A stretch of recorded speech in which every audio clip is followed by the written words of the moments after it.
Hi everyone, welcome to another one of our videos. Today we would like to talk about red flags.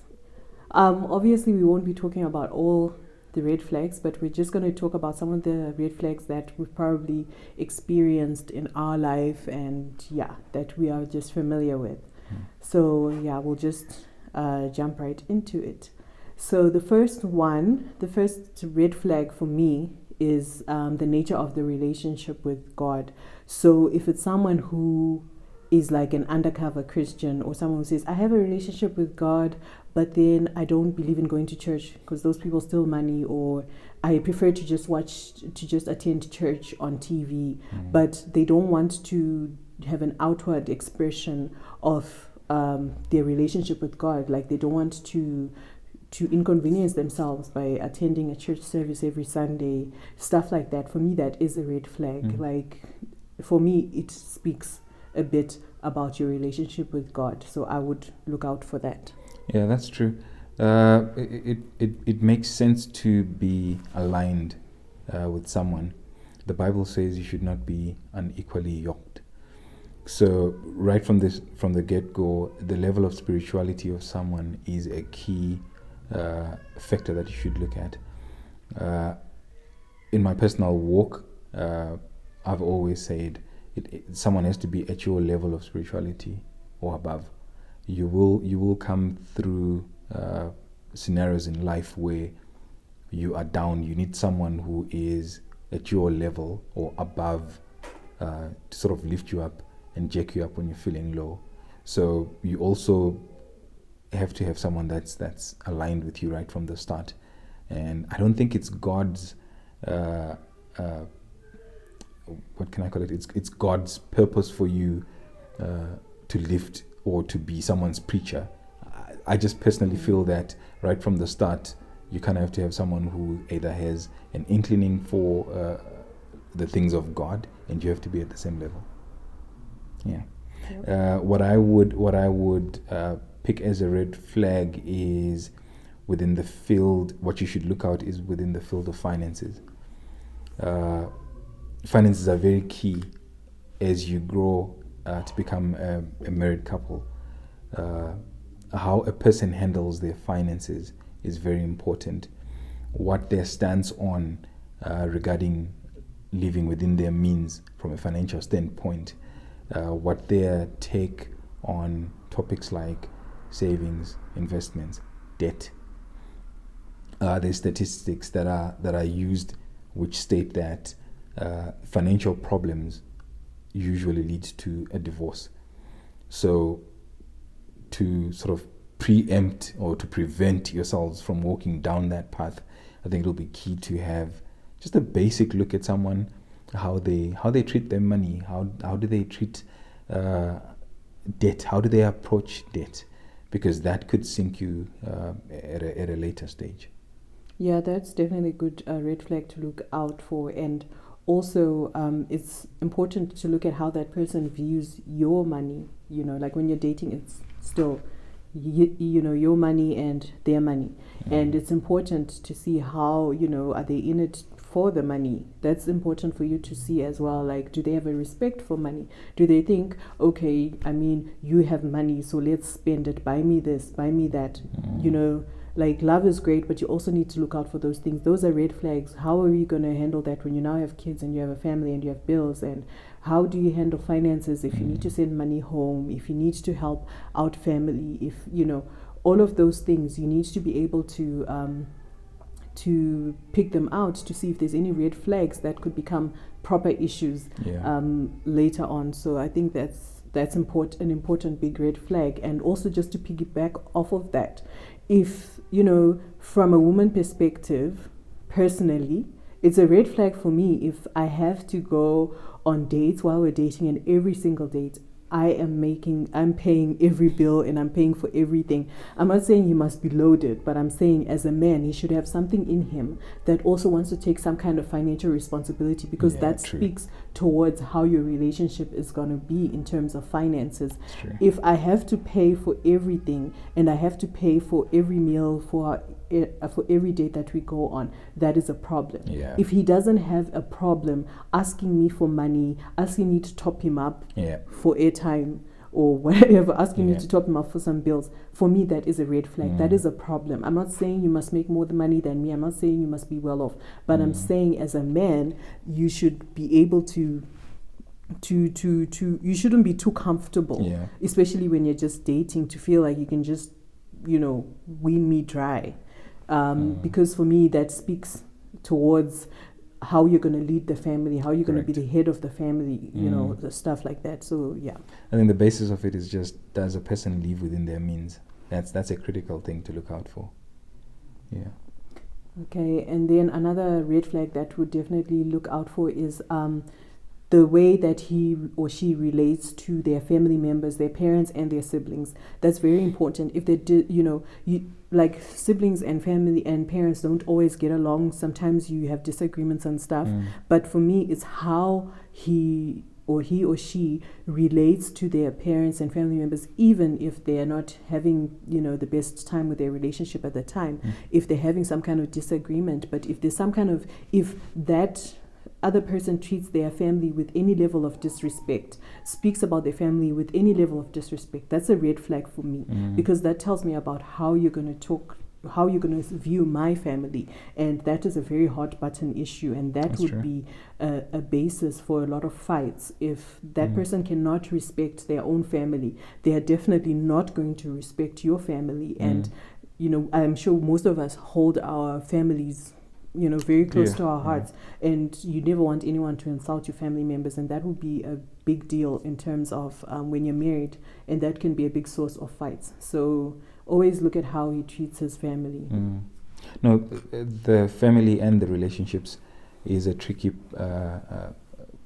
sort of avenue to scale, in that you could find someone who comes from a background where it is the norm for them that they don't get along as a family. And what you need to look out for is the level of involvement that family has in this person's life. There is a well balance. There is love between siblings. There's love between parents. But there's some point where you actually realize that this is control, where you've got parents meddling into their child's life, into their child's finances. You've got brothers and sisters meddling into their siblings' personal life. That is usually a hot topic as you grow into being into a marriage relationship. So you want to look out for that level of relationship between siblings, that level of involvement, let me call it that, between siblings, and the level of involvement in decision making with the parents. You could also come, as I started by talking, you could come from a place where that relationship could be non-existent, and you would see what the rest of the world terms normal involvement, and you could see it as if they're overstepping their boundary. So you also kind of need to check yourself based on how you grew up and what you were exposed to, and what this person grew up and what they were exposed to.